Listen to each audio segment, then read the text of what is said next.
বাতাসের দোল খেয়ে গাছের পাতাগুলো মর্মর ধ্বনি তুলছে। এক ফালি সোনা রোদ্দুর জানালার ফাঁক খুলে ভিতরে ঢুকলো। পর্দা দুটোর মাঝ দিয়ে সেই আলোটা মুখে এসে পড়ল। দিনের আলোটা চোখে পড়তেই ঘুম ভাঙল মেহনুরের। চোখের পল্লব জোড়া বেশ ভারী ভারী লাগছে। সম্ভবত রাতে কান্নার জন্য চোখ দুটোর এই দশা। কিন্তু আজ মন খারাপের রেশটুকু কেটে গেছে। সকালের নির্মল হাওয়াটা বুক ভরে ভরে কিছুক্ষণ টানল মেহনুর। মনটা একদম ঝরঝরে হয়ে গেছে। এত শান্তি, এত প্রফুল্ল মন আগে কোনোদিন টের পায়নি। গাছের নতুন পাতার মতো সবকিছু সতেজ লাগছে। শোয়া থেকে উঠে বসতেই ব্যাকুল চোখে একজনকে খুঁজতে লাগলো, কিন্তু সেই মানুষটা এত সকাল সকাল কোথায় হারিয়ে গেল। লম্বা হাই তুলে বিছানা থেকে নেমে পড়ল মেহনুর। শোয়ার জন্য বিগড়ে যাওয়া চুলগুলো নতুন করে খোপা করে বাইরে পা দিল। সকালের নরম রোদটা মেহনুরের গায়ে মোলায়েমভাবে ছুঁয়ে দিল। আদরে উষ্ণতায় শরীর চনমন করে উঠল তার। এখনো কটেজের দরজাগুলো খোলেনি, তার মানে ঘুমের আরামটা কারোরই ভাঙেনি। সিঁড়ির ধাপ পেরিয়ে একটু সামনে এগুলো মেহনুর। পায়ের নিচে নরম সবুজ ঘাসগুলো সুরসুরে দিচ্ছে। হাত মুখ ধুয়ে শাড়ির আঁচলে ভেজা মুখটা মুছতে মুছতে নিরিবিলি রিসর্টের পুকুর পাড়ে গেল সে। বৃষ্টির কারণে পুকুর পাড়ের রাস্তাটা স্যাঁতস্যাঁতে হয়ে আছে। এমনিতেই জায়গাটা গাছগাছালির জন্য ভয়াবহ অন্ধকার, তার উপর সূর্যের আলো পড়ে না। কাঁদা বাঁচিয়ে পা ফেলতেই দু হাত এগিয়ে ঝোপের কুঞ্জটা সরিয়ে দিল। তখনই চোখ ধাঁধিয়ে এক পশলা আলো মেহনুরের চোখ বুজিয়ে দিল। ঝোপটা পেরিয়ে চোখ খুলল মেহনুর। পুকুর পাড়ের দিকে স্পষ্টভাবে তাকাতেই দূর থেকে সবুজ টি শার্টটা নজর কাড়ল। শান বাঁধানো পাকা জায়গায় একা বসে আছে মাহতিব। সাত সকালে একা বসে থাকাটা বিলক্ষণ মনে হচ্ছে না। ঘুম থেকে উঠেই এখানে চলে আসলো। কিছু কি হয়েছে? কাল রাতেও মাহতিম কোনো কথা বলেনি। মাহতিমের মধ্যে এরকম নিশ্চুপ আচরণ বোধগম্য হচ্ছে না। মেহনুর চুপচাপ পা বাড়িয়ে মাহতিমের পেছন দিয়ে দাঁড়ালো।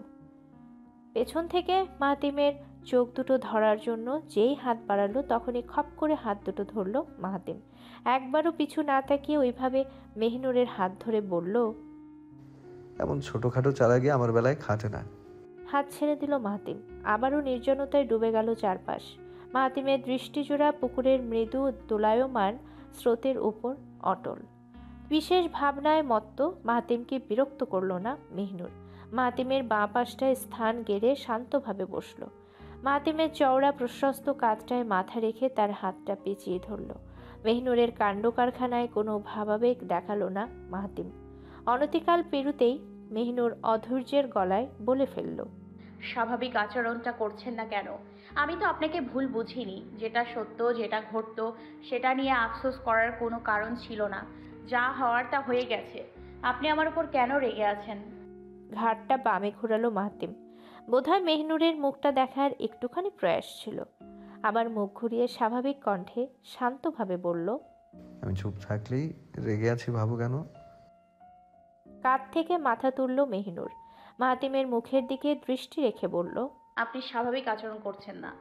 এবার এক সেকেন্ডও দেরি করল না মাহতিম। কথার তোড়ে সঙ্গে সঙ্গে মেহনুরের দিকে তাকালো। সত্যি মাহতিমের হাবভাব স্বাভাবিক নেই। রাতেও এই ব্যক্তি এরকম হালে ফেরেনি। রাত পেরোতেই কি এমন হলো? কেন সকাল সকাল কাউকে না জানিয়ে একা বসে আছে? চোখের দৃষ্টি জ্বালাময় দেখাচ্ছে। কোনো ব্যাপার নিয়ে ভেতরে ভেতরে কি ভীষণ ফুঁসছে? ঢোক গিলে একটু কাছে গেল মেহনুর। ক্লিন শেভ বাঁ গালটায় হাত রেখে আলতো গলায় জিজ্ঞেস করল, আমাকে বিশ্বাস করতে পারেন না? এক দৃষ্টিতে তাকিয়ে থেকে মাহতিম ছোট্ট সুরে বলল, কোনোদিনও অবিশ্বাস করিনি। আবার প্রশ্ন ছুড়ল মেহনুর। তাহলে কেন কথাটা লুকোচ্ছেন? মাহতিমের পাল্টা উত্তর। তুমি এভাবে জিজ্ঞেস করনি। মেহনুর থামল না, নিজেও উত্তাপের সাথে বলল, আজ জিজ্ঞেস করছি, এখন জিজ্ঞেস করছি, বলুন। মাহতিম পুরোপুরি মেহনুরের দিকে ঘুরল। মুখোমুখি হয়ে মেহনুরের অন্য হাতটাও নিজের ডান গালে রাখল। ছটফট দৃষ্টির মাঝে নিজের শান্ত দৃষ্টিটুকু রেখে দিল। মেহনুর অপেক্ষায় অধীর। মনের ভেতর উচাটন অবস্থা ধেয়ে ধেয়ে বাড়ছে। ওই শান্ত চোখ দুটো তাকে গভীরে টেনে নিচ্ছে। জিভে ঠোঁট বোলালো মাহতিম। একটু ধাতস্থ হয়ে বলতে শুরু করলো, যা বলবো সব মন দিয়ে শুনবে। শুধু শর্ত একটাই, যা বলবো আজকের পর সব কিছু ভুলে যাবে। ওই ছোট্ট বুকটা এসব মনে রাখার দরকার নেই, ঠিক আছে? মাথা নাড়ালো মেহিনুর। উত্তর পেয়ে বলতে লাগলো মাহাতিম। তোমার বয়সটা 4, তখন তোমার বাবা মারা যান। একটা স্বাভাবিক আচ্ছা একটা স্বাভাবিক মানুষের মতো ন্যাচারাল ডেথ হয়েছে। কেউ ওনাকে মার্ডার করেননি বা এই জাতীয় প্ল্যান প্রোগ্রামও ছিল না। হয়তো তোমার কানে এসেছে তোমার দাদা ভাই তোমার বাবাকে খুন করেছেন। এটা একটা ভুয়া খবর। তোমার বাবা একজন সৎ মানুষ ছিলেন, কিন্তু ওনার একটা বাজে অভ্যাস ছিল। বলতে গেলে সেটার জন্যই ওনার মৃত্যু। উনি প্রচুর ধূমপান করতেন, যেটাকে এক্সট্রিম লেভেলের স্মোক করা বলে। প্রায় এটা নিয়ে তোমার মায়ের সাথে কথা কাটাকাটি হতো। তোমার মা রাগ করে বাপের বাড়ি চলে যেতেন, কিন্তু সময়ের সাথে সাথে একদিন সেটা মানিয়ে যায়। তোমার মাও সেটা চুপচাপ সহ্য করতে শিখে গেলেন। বিদেশে যাওয়ার জন্য যেসব কাগজপত্র জমা দিয়েছিলেন, হুট করে সেটার খবর আসে। তোমার বাবা কোনোভাবেই বিদেশে যেতে রাজি ছিলেন না। অনেক কিছুর পর যখন বিদেশের মাটিতে পাড়ি দিলেন, তখন তোমাদের বিলাসিতা আসতে শুরু করলো। সবই ঠিকঠাক মতো চলছিল, কিন্তু একদিন চিঠির পাতায় খবর আসে তোমার বাবার লাং ইনফেকশন ধরা পড়েছে। তখনই তোমার দাদা ছেলেকে দেশে আনার জন্য বন্দোবস্ত করেন। 8 মাসের ভেতর তোমার দাদা সব কিছু ঠিকঠাক করেন ঠিকই, কিন্তু তোমার বাবা আর ফিরেন না। সেখানেই হার্ট স্ট্রোক করে মারা যান। সবচেয়ে বেশি তোমার মা ভেঙে পড়েন। তোমার দাদা হয়তো অবশ্য তোমার বাবাকে দু চোখে সহ্য করতে পারতেন না, উপযুক্ত কারণও ছিল। তোমার দাদা ভাই মেয়ে মানুষ নিয়ে ফুর্তি করতেই হাতে নাতে একদিন ধরা পড়েছিলেন। সেটার ক্ষোভ তোমার বাবা ভালো মতোই ছেড়েছিল। তোমার দাদাটা তোমাদের সবগুলো বোনকে আদর করেছেন, এ বিষয়ে কোনো ডাউট নেই মেহনুর। আজ শুধু এটুকুই বলবো, তোমার দাদার জন্যই তোমাকে পেয়েছি। তাকদির কিভাবে আমাদের দুজনকে মিলিয়েছে সেটা নিয়ে বিস্তারিত বলতে গেলাম না। আমি তোমাকে চিনতাম না, তুমিও আমাকে চিনতে না। তোমার পরিবার আমাদের চিনত, আমার পরিবার তোমাদের আত্মীয় বলে ভাবতো। তোমাদের বাড়িতে তোমাকেই আমার পছন্দ হলো, তাও আবার বয়সে তুমি ছোট। বিয়েটাও করে ফেললাম। অমনিই পুরনো কেস রিওপেন হয়ে কাজে চলে গেলাম। লাইফ কিভাবে ঘুরছে দেখেছো? আমি তোমার উপর রাগ করিনি, লাইফের ইউনিক ট্র্যাজেডিটা নিয়ে চিন্তা করছিলাম। চোখ বন্ধ করে বড় একটা দম নিল মেহিনুর। বুক থেকে ধীরে সুস্থে নিঃশ্বাসটা ঝেঁটিয়ে বের করলো। চোখ খুলে গলা ভিজিয়ে মাহাতিমের দিকে তাকালো। বাতাসের ঠান্ডা মোহটা চতুর্দিকে ছড়িয়ে পড়েছে। মেহিনুর স্বচ্ছ গলায় বলল, আমি জীবনেও এই অধ্যায় ঘাটতে চাই না। আজকের মতো এখানেই বন্ধ হোক। একটা খারাপ মানুষের বিনিময়ে আপনাকে পেয়েছি। আমার কি এতে খুশি হওয়া উচিত না? বিষণ্ণতায় চূর্ণ হলেও ম্লান হাসি দিল মেহিনুর। ধীরে ধীরে হাত দুটো গাল থেকে নামালো। মাতিম মূঢ় দৃষ্টিতে তাকিয়ে থাকলে হঠাৎ তীব্র বেগে এক টান মারল। মাথার পেছনে চাপ দিয়ে বুকের মধ্যে মিশিয়ে নিল। আচমকা কাণ্ডে প্রচণ্ড বিস্মিত হয় মেহিনুর। বুকটা যেন ধড়াস করে কেঁপে উঠতেই দুরু দুরু করে ছুটছে। দু চোখ বন্ধ করতেই অতলস্পর্শী বাহুখানা তাকে দখলস্রস্ত করল। দু চোখ বন্ধ করতেই অতলস্পর্শী বাহুখানা তাকে দখলীসত্ব করল। মেহনুরের পুরো অস্তিত্বটা বুকের সাথে মিশে রইল। খুবই স্পষ্টভাবে ওপাশের দেয়াল থেকে হৃদস্পন্দনের শব্দ শুনছে। ঘড়ির কাঁটার মতো ধুকপুক ধুকপুক করে বাজছে। আঙুলের ফাঁকে ফাঁকে সবুজ টি শার্টটা শক্ত করে ধরল। দু হাতের বলয়ের মাঝে খামচে ধরে রইল। টের পেল মাহাতিমের একটা হাত সারা পিঠ জুড়ে ছুটছে। অন্য হাতটা চুলের চামড়ায় নরম স্পর্শ ছড়াতে ব্যাকুল। দূরের কোনো গাছে বসে পাখি ডেকে উঠল। ছন্দ কাটতে কাটতে প্রকৃতি যেন গরম করে তুলল। পাখির ডানা ঝাপটানির আওয়াজগুলো দুজনের কানেই যাচ্ছে। বাতাসের শীতল পরশগুলো হেলে দুলে শিহরণ জাগিয়ে দিচ্ছে। প্রকৃতির সরলতায় দুজন মানুষ যেন অনুভূতির নির্যাস করছে। বাতাসের নিষ্ঠুর দোলায় খোপাটা আলগা হয়ে গেল। পরপর জোরে ঝাপটা মেরে গোছাটা পুরোপুরি খুলেই দিল। মেহনুরের পিঠ ডিঙিয়ে মাহাতিমের হাত ঢেকে ছিটকে নিচে পড়ল। মেহনুর সবটা টের পেলেও নড়চড় করল না। বুকের মধ্যে শান্তির সুখটুকু নিতে নিতে খুবই আস্তে করে বলল, নয়ন তোমারে পায় না দেখিতে, হৃদয়ে রয়েছ গোপনে। মেহনুরের কথাগুলো ওপাশের কর্ণধারে পৌঁছে গেছে। প্রতিটি শব্দের অর্থ বুঝে ঠোঁটের কোণে হাসি টেনেছে। মেহনুর কি তার বাবার মতোই কাব্যপ্রেমী? কথাটা খাঁটি সত্য। চরণ যুগলের গূঢ়ার্থ বুঝতে পেরে বদ্ধ চোখে শুধিয়ে উঠল। অনেক কাছে রেখেছি মেহনুর, যতটুকু কাছে রাখলে মানুষ নিজেকেই দেখতে পায় না। এবার একটুখানি নড়ে চড়ে উঠল মেহনুর। শক্ত বুকটার সাথে থুতনি ঠেকিয়ে মুখ তুলে চাইল। মাহাতিম চোখ খুলে মুখ নিচু করতেই ভ্রু নাচিয়ে ইশারা করল, কি হয়েছে? মেহনুর হ্যাঁ না কিছুই বলল না। কালো মনির সুন্দর চোখ দুটোর কাছে অজান্তেই দৃষ্টিবদ্ধ হয়ে আছে। মাহাতিমের চোরা দৃষ্টি বারবার সুকোমল অধৈর্যরায় নিক্ষেপ হচ্ছে। মাথার পেছনটায় চাপ দিয়ে মেহনুরের কপালটা নিজের কাছে আনলো মাহাতিম। কপালের মধ্যখানটায় সবটুকু উষ্ণতা কয়েক মুহূর্তের জন্য চেপে দিল, ছেড়ে দিয়ে বলল, আমি আজই রওনা হব মেহনুর, তুমি কি আমার সঙ্গে যেতে চাও? যদি আরো কিছুদিন থাকতে। চোরের মতো কথা ছিনিয়ে তাড়াহুড়ো গলায় বলল, না না না, ফিরতে চাই না। সুরাইয়া বুবু যন্ত্রণায় থাকা যায় না, আমিও আপনার সঙ্গে ফিরবো। মাহাতিম হাসি দিয়ে বলল, চালাকি মনে করেছো বুঝি না, না? বেচারি আমার ভয়ে তোমার কাছেই যায় না। এখন যত দোষ নন্দ ঘোষের করছো। মেহনুর সাথে সাথে মাথা নিচু করে জিভে কামড় ফেলল। মিথ্যে বলাটা আজও পটুতার সাথে করতে পারে না। কি বলতে যেয়ে কি বলল, ছি! মেহনুরের ধরা খাওয়া মুখ দেখে পাটাতন থেকে উঠল মাহাতিম। পকেট থেকে ফোন বের করে স্ক্রিনের দিকে তাকালো। কিছু একটা ডায়ালে বসাতে বসাতে বলল, যদি কিছু করতো চুলের গোড়া পর্যন্ত ছিঁড়ে আনতাম। তাছাড়া ওই দুটো মালতি আমাকে বাঘের মতো ভয় পায়। এমনিতেও কিছু করার সাহস দেখাতো না। পা চালিয়ে ফোনটা কানে ধরল মাহাতিম। হ্যালো, আনসারি বলছি। আমার দুপুর 12টার ভেতর মাইক্রো দরকার। সিকিউরিটি লাগবে না, নোমানকে সঙ্গে পাঠান। না, কোনো প্রবলেম নেই। ডান দিকে লেগেছে। না, স্টুইচ লাগেনি। মাথায় আহামরি কিছু পাইনি আপাতত। ঝোপটার দিকে যেতে যেতে হঠাৎ দাঁড়িয়ে পড়ল মাহাতিম। কিছু একটা মনে পড়ার ভঙ্গিতে পিছু তাকালো সে। দ্রুত ডান হাতে 2 দফা তুড়ি বাজাতেই মেহনুর চোখ তুলে তাকালো। মাহাতিম তর্জনীয় মধ্যমা আঙ্গুল দিয়ে চলে আসার ইশারা করলো। মুখে কিছু না বললেও আকার ইঙ্গিতে বোঝালো, উঠে এসো, গরম বাড়ছে, ওখানে বসার দরকার নেই। মেহনুর উঠল। মনে মনে ভাবলো, এটা কি দায়িত্ববোধ নাকি অধিকারযুক্ত ভালোবাসা? মোল্লাবিহীন গ্রাম অনেকটা মেরুদণ্ডহীন প্রাণীর মতো। হান্নান শেখের সবকিছু যতই বর্বর হোক, গ্রামটার মধ্যে একটু হলেও শৃঙ্খলা ছিল। যেসব মুরব্বীরা তার ভয়ে সিটিয়ে থাকতো, তারাই গ্রাম চালানোর জন্য হাতাহাতি শুরু করবে।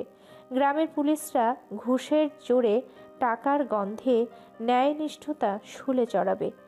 ক্ষুব্ধ বিক্ষুব্ধ গ্রামবাসী সকলের মুখোশ চিনতে চিনতে একদিন ঠিকই হাঁপিয়ে উঠবে। তখন কিভাবে ওই অবস্থা থেকে ব্যবস্থা নেওয়া নিবে, সেটাই যেন মাথায় ঢুকছে না মাহাতিমের।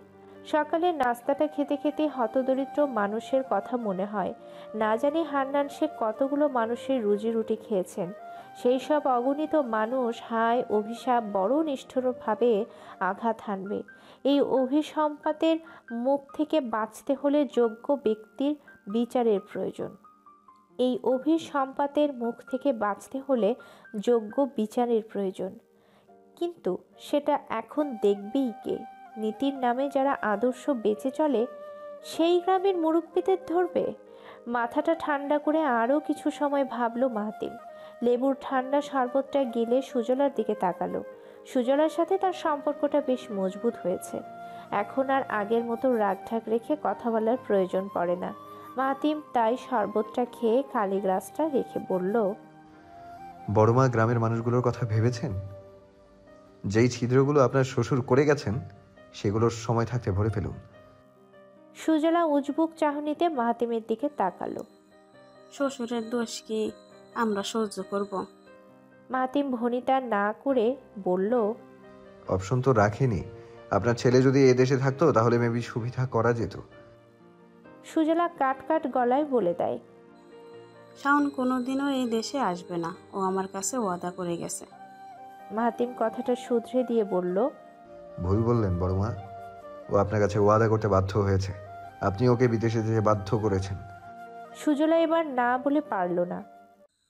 এত সব খবর কি করে পাচ্ছ? তোমার জন্য দেখি কিছুই গোপন করা যাবে না। মাহাতিম দাম্ভিকতার হাসি দিয়ে বলল, তবে সেটা ওর মঙ্গলের জন্যই করেছেন। ভুল বুঝবেন না বড়মা। আমি লোক লাগালে পাতাল থেকেও ভুসভুস করে তথ্য বেরোতে থাকে। আমি শুধু ওটুকুই শুনি যেটুকু আমার প্রয়োজন। আমি বর্তমানে গ্রামবাসীর কথা চিন্তা করছি। এটা নিয়ে চিন্তাভাবনা করে বুঝলাম আপনি এখন মোল্লাবাড়ির গুরুজন। আপনার চেয়ে বয়সে আর কেউ নেই। সুজলা মর্মার্থ বুঝে ভীত চোখে তাকালো, তাড়াতাড়ি বলে ফেলল, অসম্ভব। এসব আকাশ পাতাল চিন্তা করো না মাহাতিম। তুমি শহরে থাকো, তাই গ্রামের রীতিনীতি বোঝো না। ভুলেও ও কাজ করতে যেও না বলছি। আমি ওসবে অভ্যস্ত নই, কোনোদিনও পারবো না। মাহাতিম কথাটা হেলাফেলা না করে জোর দিয়ে বলল, আপনি পারবেন। আপনার সুবুদ্ধির পরিমাপ কতখানি পর্যন্ত হতে পারে সেটা অলরেডি বুঝে গিয়েছি। আগে শুধু নিজের বাড়ি দেখতেন, এখন আপনি সবার বাড়িতে নজর দিবেন। পার্থক্য এইটুকুই, আপনি মানুষগুলোর সেবা করবেন, আপনার শ্বশুরের মতো শোষণ করবেন না। সুজলা কথা শুনে শান্ত হলো না, অশান্ত কণ্ঠে বলল, আমি দ্বারা সম্ভব হলে আজ রাজি হতাম, কিন্তু মন সাই দিচ্ছে না মাহাতিম। কথাটা যতটা ছোট শোনাচ্ছে, দায়িত্ব ভারটা কিন্তু অনেক। এটা একটা পুরুষের কর্ম, সেখানে তুমি আমাকে কেন টেনে আনছো? মাহাতিম বিজ্ঞের মতো বলে উঠল, পুরুষের কর্ম পুরুষই করবে। আপনি তো নিজের চৌকাঠ ডিঙাবেন না। আপনার নিজের লোকবল থাকবে, উঠা বসার মানুষ থাকবে, তাদের ইশারা করে কাজ করাবেন। সুজলা অনেকক্ষণ ব্যাপারটা নিয়ে তর্ক বিতর্ক চালালো, কিন্তু খাঁটি যুক্তির কাছে সুজলাও টিকল না। মাহাতিমের সোজাসাপটা কথা, আপাতত হাতের চাবি নিজের কাছেই রাখুন, শুধু চাবি চালানোর পন্থাটা বদলে ফেলুন। দীর্ঘ সময়ে তর্ক যুদ্ধটা শেষমেশ মাহাতিমের জয়েই ইতি টানল। মাহাতিম বিষয়টা নিয়ে বিশদ আলোচনা করতে করতে সবাইকে মোল্লাবাড়িতে পৌঁছে দিল। সেই একই মাইক্রোতে বসে থেকে সে এবং মেহনুর সদর দরজা থেকে বিদায় নিল। যাওয়ার আগ পর্যন্ত সুজলার মাথায় সবকিছু ঠিকঠাক মতো বুঝিয়ে দিল। এবার যেন মহিমপুর গ্রামটা অন্য চেহারার জন্য অপেক্ষা করছে, শাসক শোষণ মুক্ত গ্রাম হয়ে ভিন্ন আদলে চিন্তা করছে। সুজলা ঠিকই গূঢ়ভাবে সবকিছু চিন্তা করে নিল, দীর্ঘদিনের নীল নকশাকে নস্যাৎ করে নতুন চিত্র বানালো। সেই চিত্রে সাদা কালো রং হটিয়ে রঙিন তুলি চালালো। মনের ভেতর যত কলাকৌশল পরিকল্পনা চিন্তা ভাবনা আসলো, আস্তে আস্তে বাস্তবায়ন শুরু করলো সে।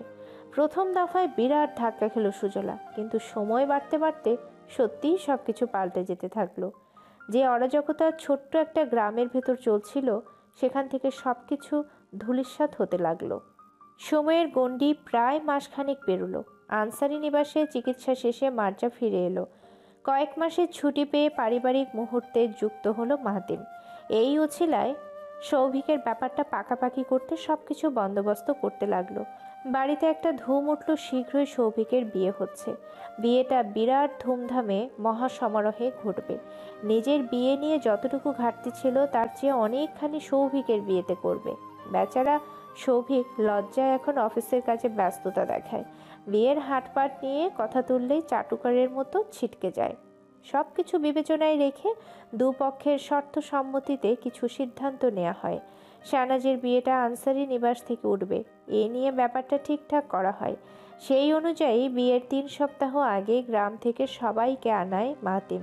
বিয়ে উপলক্ষে রমরমা পরিবেশে কেউই বাদ যায়নি। শেফালি যেন মুখরোচক হয়ে সবার সঙ্গে মিলে গিয়েছে। মাহাতিমকে বাঘের মতো ভয় পেয়েই হোক বা সদ্বুদ্ধির জন্যই হোক, সুরাইয়া এখন আগের মতো নিকৃষ্ট সুলভ দেখায় না। নিজেকে মার্জিত রূপে দেখানোর জন্য বেশ মাপজোক করে কথা আগায়। বাড়িটা হই হই কল্লোলে মুখরিত হলেও কোথায় যেন শূন্যতা কাজ করে। প্রায় মনে হয় কি যেন নেই। আজও তৌফের ছাদে এসে পূর্ণিমার চাঁদ দেখে শূন্য শূন্য লাগলো। চাঁদটার দিকে তাকিয়ে থাকতেই মুখ ফসকে বেরিয়ে এলো, তোকে মিস করছি রে মাহদি, খালি তোর কথা মনে পড়ে। কোথায় যেন গভীরভাবে ব্যথা লাগে। তৌফ খুব শক্ত থাকার চেষ্টা করে, পারে না। চোখ নিংড়ে 2-1 ফোঁটা পানি বেরিয়ে আসে। কখনো সেই পানিটুকু ভেতরে আটকানোর চেষ্টা করে। আজ কেমন অবাধ নয়নে পানি পড়তে লাগলো। চাঁদের আলোয় তৌফের চোখ দুটো চিকচিক করে উঠল। নীরবে পেছন থেকে চলে এলো ফারিন। তৌফের ডান কাঁধে হাত রেখে সেও চাঁদের দিকে তাকালো। বিমর্ষ সুরে বলতে বলতেই কেঁদে উঠল, তো ভাইয়া একা থাকলে ওর কথা মনে পড়ে, খাওয়ার টেবিলে কত ফাজলামি করছে, কত কি বলছে। আজ ভালো লাগে না ভাইয়া, শফিক ভাইয়ার বিয়েতে মাহাদিক মিসিং। তৌফ অশ্রু চোখে ঢোক গেলে নিজেকে দ্রুত সামলে নিল। ফারিনকে কাঁদতে দেখে মাথায় জোরে একটা গাঁটটা মারল। ব্যথার চোটে কান্না চোখে ভ্রু কুচকালো ফারিন। বিস্ময় নিয়ে বলল, তুমি আমাকে এত জোরে মারলে? ফারিনকে হাবার মতো তাকিয়ে থাকতে দেখে তৌফ নিজের হাসি আটকালো। মুখের উপর রাগে আভাস টেনে তেজানো সুরে বলল, খচ্চরের মতো নাক দিয়ে যে পানি বের করলি, তোর কি একটুও শরম করে না? ফারিন রেগে গিয়ে বলল। কাঁদলে শরম করবে কেন? তৌফ ইচ্ছে করে ফাজলামি ছুড়ে দিল। ছি ছি ছি, তুই এটাও জানোস না মানুষ হাসতে হাসতে যে ভেদ ভাদায়া বায়ু ছাড়ে, ওই গন্ধের ঠেলায় চারপাশের মানুষ টিকবো? ফারিন হাঁ করে তাকাতেই ভয়ঙ্করভাবে রেগে গেল। তৌফকে ইচ্ছে মতো এলোপাথারি মারতে থাকলে নিরুপায় তৌফ তাড়াতাড়ি ছাদ থেকে পালিয়ে গেল। পিছু পিছু ছুট দিল ফারিন। একটুও ছাড় দেবে না বদমাসটাকে। দৌড়ে দুজন সিঁড়ি দিয়ে নামতে নামতে যেই করিডোরে আসলো, তখনই প্রচণ্ড কিছু আছাড় মারার শব্দ হলো।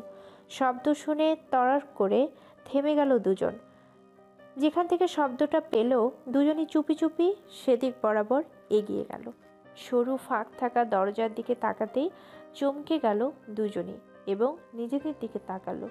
ফারিন অবাক হয়ে কিছু বলতে নিলে তৌফ ঠোঁটে আঙ্গুল রেখে চুপ থাকতে বলল। দুজনই দরজার ফাঁক দিয়ে ভেতরে দেখতে চাইলে সাথে সাথে চোখ বড় বড় করে ফেলল। মাতিম মোবাইলটা আছাড় মেরে প্রচণ্ড রাগে ফুঁসছে। একজোড়া ক্রুদ্ধ দৃষ্টি ফ্লোরের উপর আটকে আছে।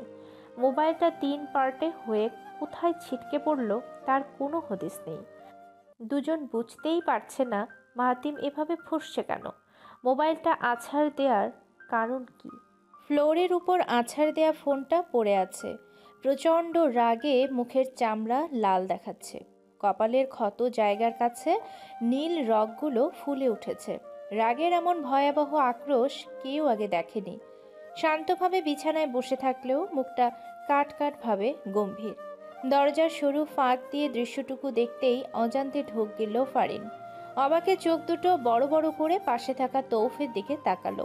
তৌফও দৃষ্টি ঘুরিয়ে ফারিনের দিকে তাকালে ফারিন ফিসফিস করে বলল, এটা রেড সাইনের তো ভাইয়া, আমার ভয় করছে। আমি শিওর খারাপ কিছু হয়েছে। ভাইয়া এমন চুপ মানে বিপদ। সবাইকে ডাকো প্লিজ, সবাইকে ডাকো। তৌফ ভেতরে ভয় পেলেও বাইরে প্রকাশ করল না। বাড়িতে বিয়ের আমেজটা পণ্ড হোক এমন মূর্খতা করা যাবে না। দ্রুত কিছু বুদ্ধি এঁটে গলা নামিয়ে বলল, তুই এক্ষুনি নিচে যাবি, যে চুপচাপ সিয়ামকে ডেকে আনবি। আগে ভাগে কিছু বলতে যাবি না। 5 মিনিটের মধ্যে নীতির রুমে দেখা কর। তাড়াতাড়ি যা, দেরি করল না ফারিন। দুহাতে লেহেঙ্গা ধরে এক দৌড়ে সিয়ামের উদ্দেশ্যে ছুটল। তৌফ সেখান থেকে দ্রুততার সাথে নীতির রুমে ঢুকে পড়ল। আয়নার সামনে রঙিন ব্রুশে ব্লাশার দিচ্ছিল নীতি। তৌফকে চিন্তাগ্রস্ত অবস্থায় ঢুকতে দেখে ভ্রু কুচকে তাকালো। আয়নায় দৃষ্টি রেখে বলল, ব্যাপারটা কি? তোমাকে এমন দেখাচ্ছে কেন তৌফ ভাই? তুমি কি শুনতে পাচ্ছ? চিন্তায় বিভর তৌফ হঠাৎ সদ্বিদ ফিরে পেল। চোখ তুলে আয়নার দিকে তাকাতেই নীতির উদ্দেশ্যে বলল, মেবি ঝামেলা হয়েছে। মাহতিমের এক্সপ্রেশন নর্মাল ছিল না। তুই ভাবতে পারোস ওর নিজের ফোন আছাড় দিয়েছে। আমি সিয়ামরে ডাকার জন্য ফারিনরে নিচে পাঠাইছি। গন্ডগোল হয়েছে নীতি, পিঠ পিছে বিরাট গন্ডগোল হয়েছে। বুকটা ধক করে উঠল নীতির। ঝট করে বসা থেকে দাঁড়িয়ে পড়ল সে। হাতের ব্রুশটা ফুসকে ফেস প্যালেটের উপর শব্দ করে পড়ল। নীতি চাপা মুখে ঠান্ডা কণ্ঠে বলল, তুমি খুব ভয় দেখিয়েছো তৌফ ভাই, এমন ভয় দেখিও না। তৌফ হঠাৎ তেতে উঠল। মার মুখে আচরণের মতো চিৎকার দিয়ে বলল, তোর কি আমার কণ্ঠ রিল্যাক্স মনে হইতাছে? টেনশনের শালা শেষ হইয়া যাইতাছি, এইদিকে তুই মস্কারে লাগাইছস। নীতি অপ্রতিভ অবস্থায় নিভল। কথা বাড়িয়ে কুরুক্ষেত্র ডাকার দরকার নেই। ততক্ষণে সিয়ামকে নিয়ে হুড়মুড় করে ঢুকলো ফারিন। দরজাটা লাগিয়ে 4 মাথা একত্র হলো। গোল করে বিছানায় বসতেই সিয়াম প্রথম বলল, ঘটনা কি? ফারিন তো কুত্তার মতো আমার টানতে টানতে আনলো। কাহিনী জিগায় কিছুই বললো না। সিয়ামকে থামিয়ে দিয়ে তৌফ বলে উঠল। সভিকরা আসছে। সিয়াম যেই উত্তর দেবে তখনই পাশ থেকে ফারিন বলে উঠল, না, না, না, রাস্তায় জেবে আটকে গেছে। বুক ভরা নিঃশ্বাস নিল তৌফ। একে একে সবার দিকে দৃষ্টি ঘুরিয়ে বলল, মাহতিম একটু আগে মোবাইল আছাড় দিয়েছে। কি কারণে দিয়েছে জানি না। সিয়াম উজবুক দৃষ্টিতে তাকিয়ে বলল, কি বলস? হুর, বিশ্বাস হয় না। সকালে ভাবির সাথে বান্দরামি করতে দেখেছি, সেকেন্ডের মধ্যে আরেক চেহারা দেখাইব কেন? তৌফের ইচ্ছে করলো কষে একটা চড় লাগাতে। এমন বোকার মতো কথা শুনে প্রচণ্ড খেকিয়ে উঠল তৌফ। ওরে আবাল, মানুষ কি সেকেন্ডে সেকেন্ডে চেঞ্জ হয় না? এমন হাবলার মতো কথা বলতাছস কেন? তুই নিজেও জানোস মাহতিম হুদাই রাগ দেখাইতে যাইব না। আমার তো মনে হইতাছে কথার মাঝখানে দাড়ি বসিয়ে চমক কাটল নীতি। আমি তোর জন্য বিরক্তি নিয়ে নীতির দিকে তাকালো তৌফ। ডান হাত উঠিয়ে নীতির মাথায় জোরে একটা ঘা মারল। ব্যথায় নীতি আর্তনাদ করে উঠলে চিবিয়ে চিবিয়ে তৌফ বলল, গালে মাখন লাগাইছোস দেইখা থাপড়াই দিলাম না। আমার পুরা কথা শেষ হইতে দিস। ওই জাউগার কথা স্মরণ না কইরা আমার কথা চুপচাপ শোন। তৌফের দিকে গরম চোখে তাকালো নীতি। তার মধ্যে নীতির পক্ষে সাড়া দিয়ে ঝাড়ি মারল ফারিন। তুমি আপুকে শুধু শুধু মারলে কেন? তোমার হাড়টা অযথা কারণে কেন উঠাও? কারোর মাথায় যে হিট করা কারোর মাথায় যে হিট করা নিষেধ, এটা কি কমন সেন্স নেই? সিয়াম পরিস্থিতিটা সামাল দিল। আড়ালে তৌফের দিকে কনুই গুতা দিয়ে ঠান্ডা থাকার ইশারা করলো। ফারিনের উদ্দেশ্য স্বাভাবিকভাবে বলল, প্লিজ নিজেদের মধ্যে এরকম করিস না, সিচুয়েশনটা কোনো ফেজে আছে ওইটা বুঝতে দে। তো তৌফ ক্রুদ্ধ ভারী নিঃশ্বাস ছেড়ে হালকা হয়ে বলল, আমি শিওর মাহতিম ফোনে কথা বলছে, ফোনে এমন কিছু শুনছে যেটার জন্য রাগ সামলাইতে পারে নাই।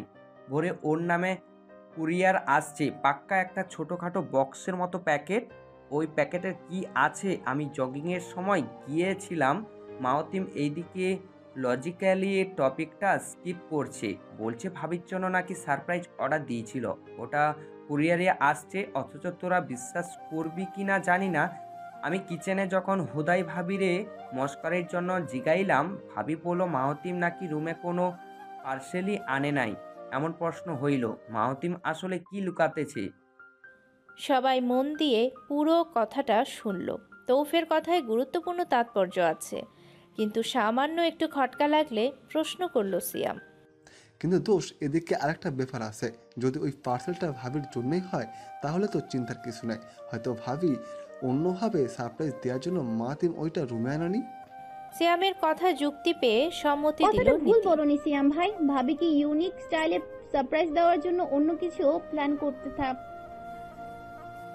তৌফ দুজনের কথাকেই সমর্থন করলো, কিন্তু সূক্ষ্ম ফাঁকটা সবার চোখ এড়িয়ে যাচ্ছে। সেটাই তৌফ ভালোভাবে বুঝিয়ে বলল। এখন প্রশ্ন হইল, মাহতিম আসলে কি লুকাইতেছে? তোদের দুজনের এক তোদের তোদের দুজনের কথাই ঠিক, দুইটার কথাই আমি মানলাম, কিন্তু একটা জিনিস চিন্তা কর, যেই মানুষটা সকালেও ঠিক ছিল দুপুরেও ঠিক ছিল, ওই মানুষ সন্ধ্যার টাইমে রাগের চোটে চুপ হইব কেন? কোনো উত্তর আছে? জানি আমার কথা শুই না আগামাতা কিছু বুঝতাছোস না, কিন্তু আমি বুঝতে পারছি, আমি জানি ওই পার্সেলটা নিয়ে গন্ডগোল বাঁধছি। সব কিছুর পিছিয়ে ওই পার্সেলটাই আছে। সময় মতো আমার কথাটা মিলায় আনিস। 2 মিনিট পুরো নিঃশব্দ অবস্থা চলল। কারো মুখে শব্দ নেই। চারজনের নজর বিছানার ফ্লোরাল ডিজাইনে আটকে আছে। একটা সময় ছিল যখন 9 মাথা একত্র হয়ে বুদ্ধি পরামর্শ করত, যে কোনো মুশকিল মুহূর্তে উপায় খুঁজে ফেলত। আজ সেই সংখ্যাটা কমে এসে 4-এ দাঁড়িয়েছে। দলের সবচেয়ে চঞ্চল সদস্যটা পাকা পাকা বুদ্ধি মেলানোর জন্য আর নেই। সবার বুকের ভেতরটা যেন একই সঙ্গে হাহাকার করে উঠল। একসাথে ভারী নিঃশ্বাসটা 4টা বুক থেকে বেরোলো। অনেকক্ষণ পর নিচে থেকে হইচই শুরু হলো। ওরা 4জন বুঝতে পারল নিশ্চয়ই সৌভিকরা এসেছে। আর কিছুক্ষণের মধ্যেই দুপক্ষের আংটি বদল হবে। ঠিক 5ম দিনে ঢাক ঢোলের সাথে সৌভিকের বিয়ে হচ্ছে। নীরবতার রুদ্ধ অবস্থা ছিঁড়ে ফারিন কথা বলল, আমাদের অপেক্ষা করা ছাড়া উপায় নেই। মাহতিম ভাইয়া যদি নিজের থেকে চেয়েছে বলে, তাহলে হয়তো সম্পূর্ণ ব্যাপারটা জানা সম্ভব। কিন্তু আমরা যদি পাকনামি করে জানার আগ্রহ দেখাই, তাহলে বিয়েতে নেগেটিভ ভাবেই পড়বে। 3জনই চোখ তুলে ফারিনের দিকে তাকালো। মুখে কিছু না বললেও ফারিনের কথাকে সবাই মেনে নিয়েছে। অপেক্ষা নামক শব্দের কাছে স্থির থেকে রুম ত্যাগ করলো সবাই।